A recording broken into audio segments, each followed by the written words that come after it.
ဘာဆိုသင်္ကန်းလူတိုင်းရတဲ့အကျိုး9မျိုးကတော့1ယခုဘဝကစပြီးတော့နိဗ္ဗာန်ကိုမျက်မှောက်မပြုခင်စัจ जा ဖြစ်လျာဘဝတိုင်းမှာမိမိကိုယ်ကိုစင်မြဲရန်ဝတ်ထဲအတွက်ဆိုရင်တော့ကမဖြစ်စီရခြင်း2ယခုဘဝကစနိဗ္ဗာန်ကိုမျက်မှောက်မပြုခင်စัจ जा ဖြစ်လျာဘဝတိုင်းမှာမိမိရဲ့ခန္ဓာကိုယ်မှအသားရည်တို့ဟာရွှေရောင်လိုဝင်းဝါတောက်ပနေရခြင်း3ယခုဘဝကစနိဗ္ဗာန်ကိုမျက်မှောက်မပြုခင်စัจ जा ဖြစ်လျာဘဝတိုင်းမှာမိမိခန္ဓာကိုယ်မှနှစ်လိုဝဲအယောင်ထွက်ပေါ်လာခြင်း4ယခုဘဝကစနိဗ္ဗာန်ကိုမျက်မှောက်မပြုခင်စัจ जा ဖြစ်လျာဘဝတိုင်းမှာမိမိခန္ဓာကိုယ်အသားရည်တို့ဟာနုညံ့ချောမွေ့နေခြင်း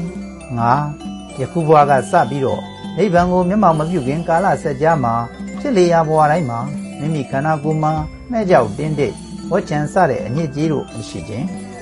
နံပါတ်6ယခုဘဝကစပြီးတော့နိဗ္ဗာန်ကိုမျက်မှောက်မပြုခင်စัจ जा ဖြစ်လျာဘဝတိုင်းမှာ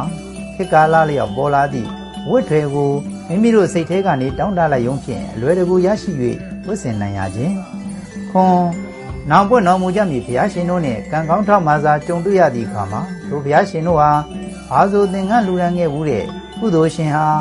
အေဟိဘိက္ခုလာလောယဟန်လို့ခေါ်လိုက်ရုံဖြင့်ခေါင်းကသပင်ခန္ဓာကိုယ်မှာဆင်မြန်းထားသည့်အဝတ်စားစသည့်လူအသုံးဆောင်ပစ္စည်းများပျောက်ကွယ်ပြီးတော့1500ကိလေသာကုန်ကန်းကယဟန္နာစစ်စစ်ဧကံဖြစ်ရခြင်းဟူသောကောင်းကျိုး9မျိုးကိုဘာဆိုသင်္ကန်းဖက်လူသောအလှရှင်များရရှိနိုင်ပါတယ်။အဲဒီ9မျိုးမှာတစ်ကနေ6ထိရတော့လောကီအကျိုးမိဖြစ်ပါတယ်။နံပါတ်9ကတော့လောကုတ္တရာကောင်းကျိုးဖြစ်ပါတယ်။